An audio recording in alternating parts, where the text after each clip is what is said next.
Assalamualaikum warahmatullahi wabarakatuh. Kembali ke teropong Wak Lebay. Awas, tangkap iblis. Ya ayyuhalladzina amanu atii'u Allah wa atii'ur rasul. Berulang kali Allah Subhanahu wa taala perintahkan kita untuk taat kepada Allah dan taat kepada Rasul. Atii'u Allah, atii'ur rasul. Wa ma atakumur rasul fakhudhuhu wa ma nahakum anhu fantahu. Apa yang Rasul berikan ambil, apa yang Rasul larang jauhi. Tanpa mereka tahu dari mana asalnya. Mereka hanya ikut-ikutan saja. Mereka tidak bertanya apa yang Allah firmankan, apa yang Rasul sabdakan. Qala Allah, qala Rasul. Bukan kata fulan, kata fulan, kata fulan, kata guru saya. Tanya dari mana datangnya. Karena bapak kita, kakek kita, guru kita bukan Nabi. Yang Nabi adalah Muhammad sallallahu alaihi wasallam, yang Rabbuna perintahkan kita untuk mengikutinya. Tanya dan tanya, dari mana? Apa Nabi kami, apa Nabi kita bersabda demikian? Apa Nabi kita perintahkan kita seperti ini?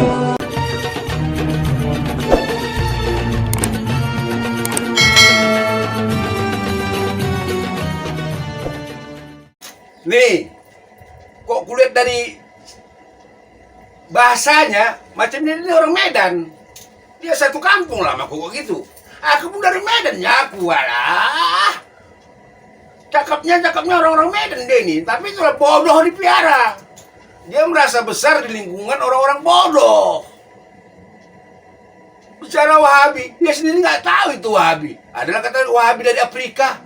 Inilah bodohnya dijual, bodohnya dilihatkan sama orang. Itu pun sok nantang-nantang, mau diskusi. Remu lah kau. Ngomong, nggak ada ilmunya dia. Kok kulihat logatnya macam orang Medan. Kacau kali kau ini. Terus? Remu. Setuju. Berantas Wahabi aja dia nggak tahu. Menjelaskan Wahabi nggak tahu dia. Siapa lagi yang menjelaskan? Siapa? Ulama pewaris Nabi. Ulama pewaris Nabi Abdul Qadir Jawas. Dijelaskanlah apa itu Wahabi. Di kolong langit dunia ini ada berapa Wahabi? Astagfirullah. Yang gini-gini jangan ikutilah. Dia merasa pintar dikelilingi orang-orang bodoh. Dia merasa pintar dikelilingi orang-orang yang sempit. Ya kata di bawah tempurung. Biasalah besar-besar di kampung. Besar-besar di kampung. Pengetahuannya selebar kampung. Anak Medan kata dia. Aku pun anak Medan. Tapi kalau dia memfitnah menuduh ulama-ulama poros Nabi, aku tak senang lah. Kan aku udah bilang, nanti kalau aku punya uang, aku akan bikin majelis preman, pengikut Rasulullah, pembela ulama poros Nabi. Jadi siapapun yang menghina, menista ulama poros Nabi, walaupun mereka telah meninggal dunia atau mati maupun masih hidup, aku berusaha untuk membela mereka. Ini nih orang-orang kayak gini. Tobatlah kalian, woi, tobat kau. Kita dengarkan yuk. Apa sih bicaranya apa? Kita dengar dulu. Itu muridnya Muhammad bin Abdul Wahab. Yang apa? Yang di Nejat atau yang di Najat? Yang di Rimba sana lah kita bilang. Bukan, di Najat. Di Nejat. Di Najat. Ya, berarti secara bukti nyata mereka lah Wahabi yang dimaksud. Alasannya apa? Wahabi yang sana itu dia mengkafirkan yang bukan golongannya, bukan yang kami, kan gitu. Kita cek, mereka mengkafirkan kita apa bukan? Mengkafirkan kita. Jadi kalau mereka mengkafirkan kita, kita tanya, dia itu ngambil ilmu yang dari Afrika apa yang dari Nejat? Dari Najat. Dari Nejat. Kita lihat lagi Mulia dengan manhaj salaf. Itu penulisnya siapa itu? Buku itu penulisnya. Nah, itu orang yang belajar di Afrika sana apa yang belajar di Nejat? Nejat. Di dalam buku itu yang bukan golongannya dibilang sesat semua kan? Ya. berarti sahlah sudah bahwa sesungguhnya Wahabi yang ada di Indonesia ini, itulah Wahabi yang dimaksud. Ya, tentang mereka menuduh Wahabi. Kalau ditanya Wahabi siapa itu Wahabi? Muhammad bin Al-Wahab.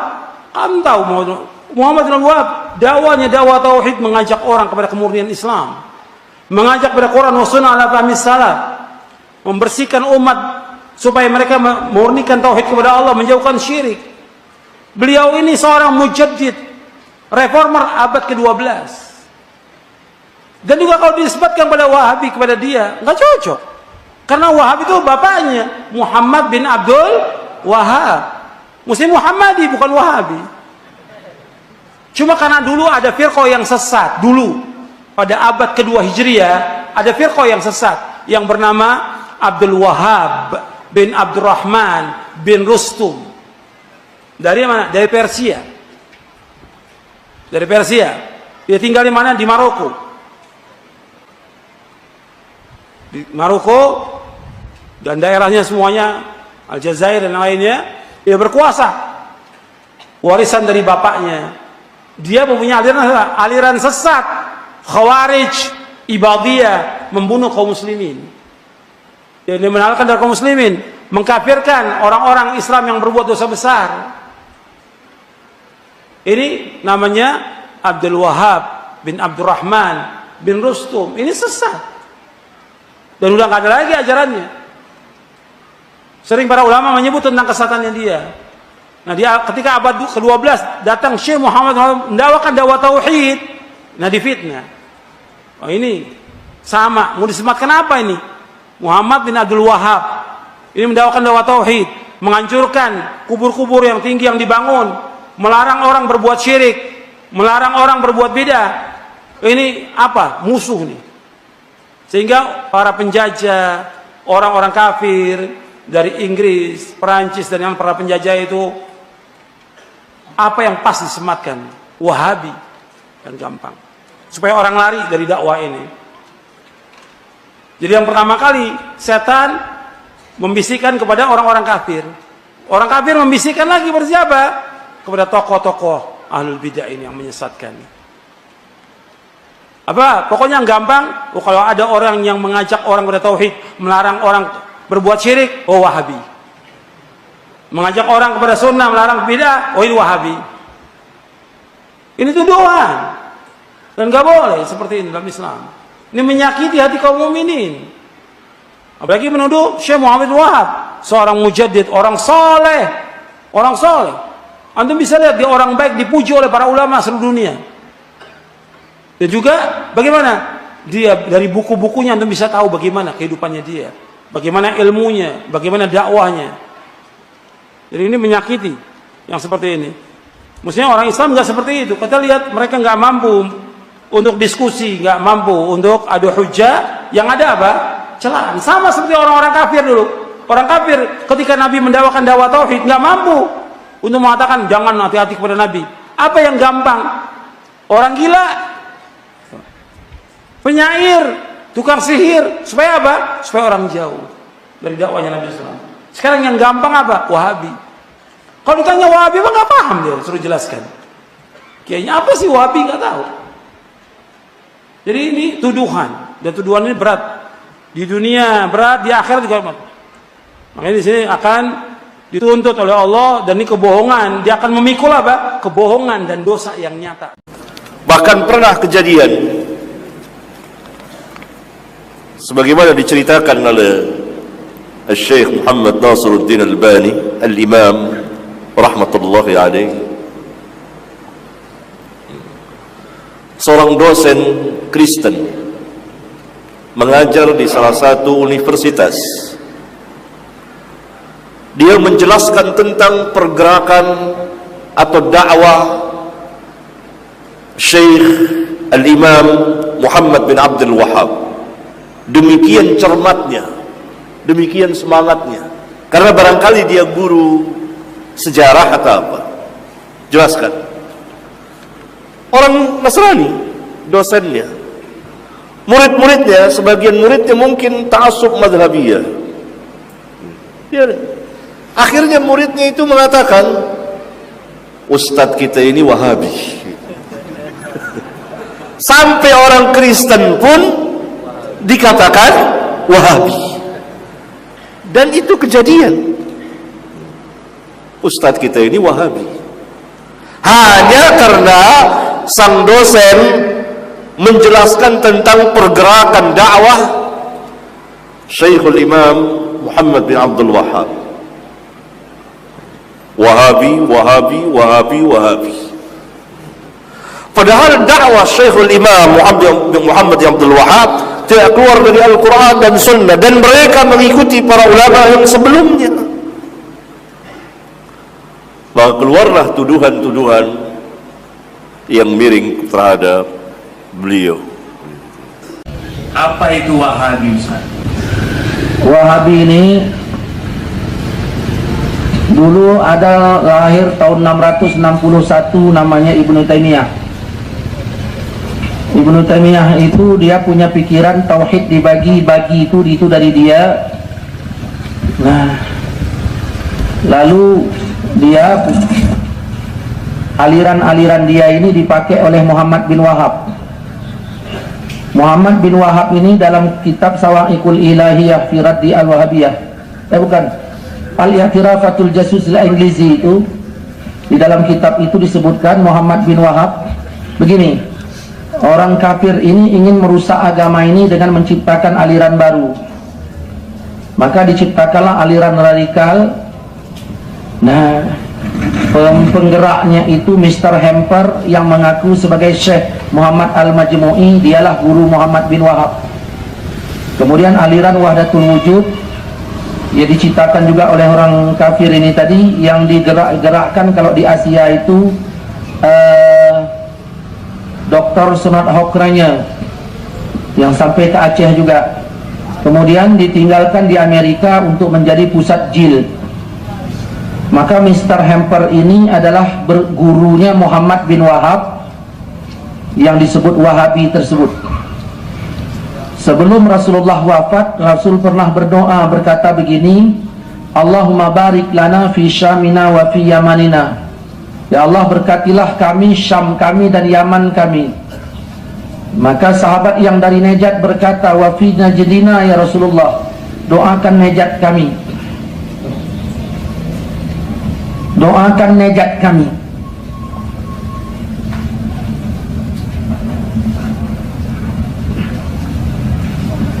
Wa fi Najdina ya Rasulullah, doakan Najat kami.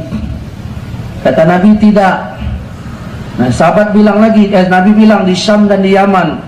Kata sahabat, wa fi Najdina, Najat ya Rasul, tidak di Syam dan di Yaman. Najat ya Rasul, Syam dan Yaman. Kenapa? Karena di Najat, di Najat itu Saudi Arabia, di Riyadh sekarang, ada goncangan, fitnah dan muncul tanduk setan. Jadi di Najat akan ada fitnah, goncangan dan muncul tanduk setan, dan ini ciri khas dakwahnya Wahabi. Itulah ilmu pengetahuan dari ulama pewaris Nabi. Enggak memfitnah, enggak menuduh, basah lidahnya dengan mengatakan, mengucapkan, mengeluarkan kata-kata kalimat Al-Quran, hadis, sunnah. Ini yang kita butuhkan. Kan tahu sekarang ini kita, waduh, jangan tenang-tenang aja ngopi-ngopi gitu, jangan. Musuh-musuh Islam dari berbagai penjuru mata angin sedang mengintai bagaimana umat Islam negeri ini hancur dan lemah. Ingat ini, firasatku ini macam gak enak. Jangan tenang aja kalian. Mereka dulu penjajah-penjajah ingin menguasai negara ini dengan senjata, dengan perang. Gagal. Aksi mereka itu gagal total. Dicatat sama mereka. Merangi umat Islam Indonesia jangan dengan senjata. Ini hati-hati kita semua ini. Makanya kita mari bersatu. Aku udah selalu bicara, mari bersatu. Kita sesama umat Islam bersaudara. Jangan saling menuduh dan memfitnah. Jangan saling mencaci maki. Musuh kita paling besar adalah dari luar sana, dari luar nih, yang khususnya bukan Islam. Dan kira mereka itu tenang, nggak pernah tidur mereka 24 jam mencari kelemahan kita. Aku kuat dugaanku. Dulu pernah terjadi kan, baru-baru berapa tahun yang lalu lah. Virus corona, bagaikan badai tsunami menghantam negeri kita. Perusahaan-perusahaan buruk, para pekerja buruk, kemiskinan, penderitaan di mana-mana. Itu pelajaran loh. Cara begitu aja dibuat, kita udah goyang. Mereka buat kesimpulan, wah berhasil program. Virus, dengan virus, gak usah dengan senjata, gak usah dengan perang. Untuk mengalahkan Indonesia cukup dengan virus. Harus berpikir dong kita. Makanya nanti 2024 memilih presiden, buat rakyat kumpul. Setiap provinsi ada pemimpin, setiap provinsi ada yang dipercaya untuk menyampaikan pesan kepada calon presiden. Kalau saya berpikir, pertama kali adalah apabila dia jadi presiden, bersedia dia enggak menolak segala bentuk virus yang dari luar. Menolak. Kalaupun kita meninggal karena Allah, bukan karena virus. Itu pertama. Indonesia independen, berdaulat, punya sikap. Enggak. Kalian lah pakai itu, kami enggak. Kami aman, negara aman, sentosa.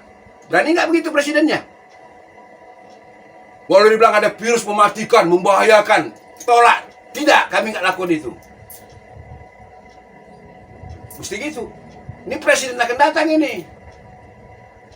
Kedua, harga sembako nggak pernah naik-naik, nggak pernah naik turun gini. Tetap, selama dia menjabat, harga-harga sembako nggak boleh naik turun. Itu dua.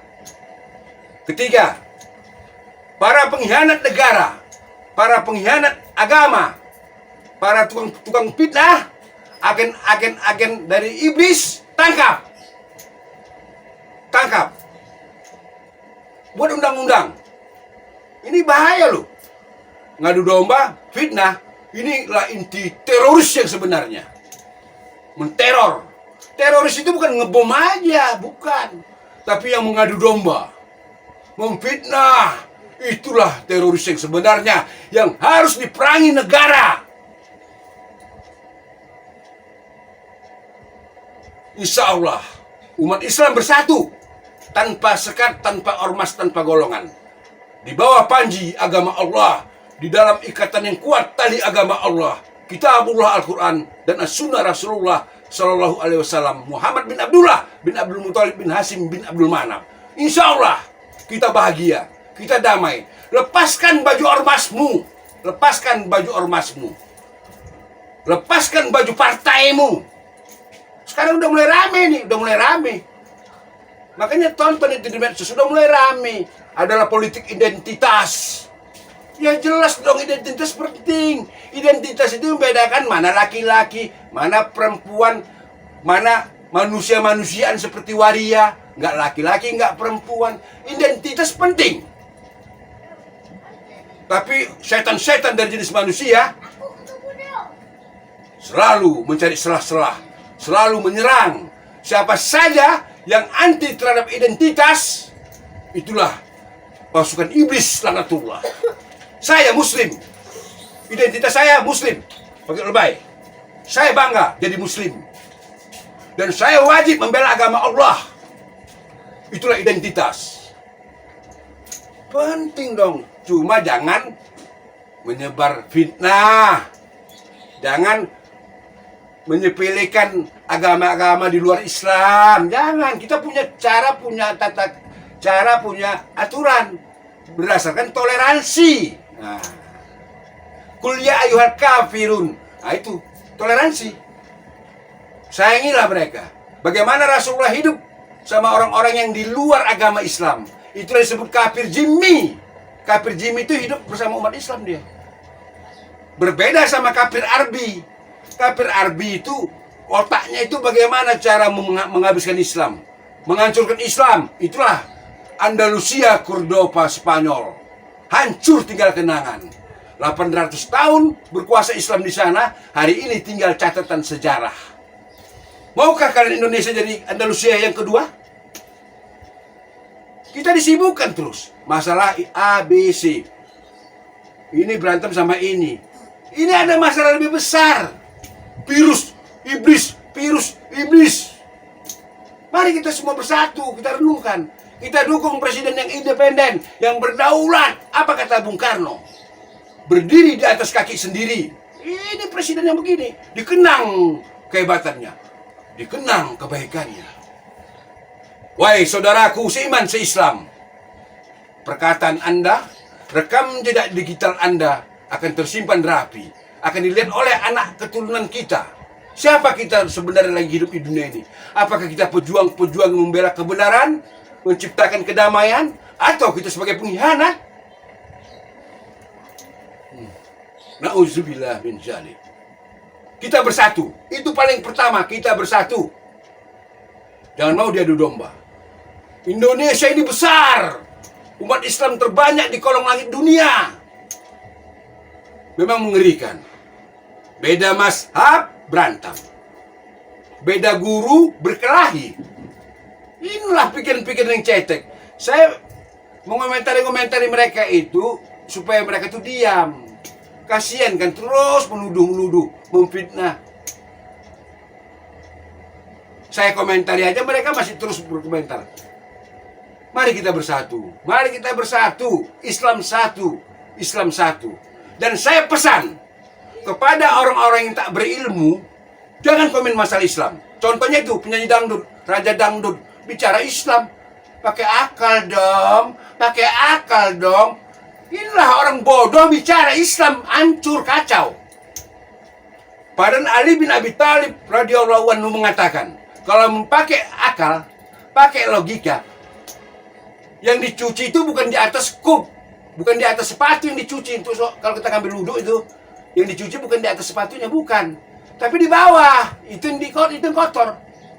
Dan di atas kau pakai logika, pakai akal. Islam nggak begitu. Raja dangdut, tobatlah kau sebelum mati.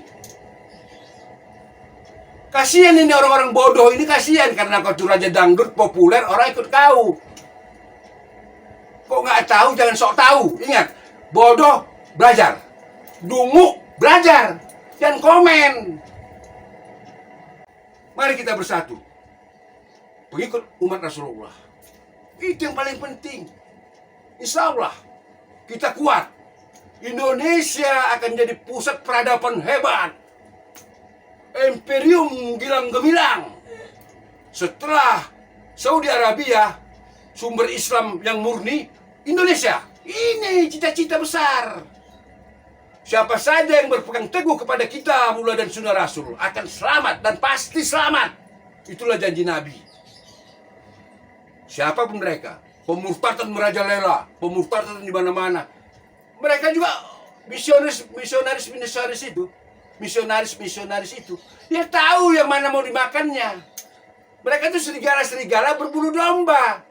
Serigala berburu domba. Nanti kalau ke gereja itu, nih, pondok gede. Pakai peci, baju koko. Mirip orang Islam, mirip. Si bodoh, si dungu percaya. Ikut. Hanyut. Itulah hebatnya Islam. Apa kata Rasulullah? Tasabuh. Kita tidak boleh menyerupai suatu kaum. Umat Islam itu harus berbeda. Itu. Insya Allah, kalau kita cerdas, generasi Islam cerdas, mau belajar sejarah. Ini penting sejarah. Tarikh Rasulullah, tarikh para sahabat. Untuk mengkarter buku-buku sejarah yang berdatangan dari berbagai negara yang tak jelas siapa penulisnya. Hanya satu kita bisa kuat. Tanpa bersatu kita hancur lebur. Wassalamualaikum warahmatullahi wabarakatuh. Alhamdulillahi rabbil alamin.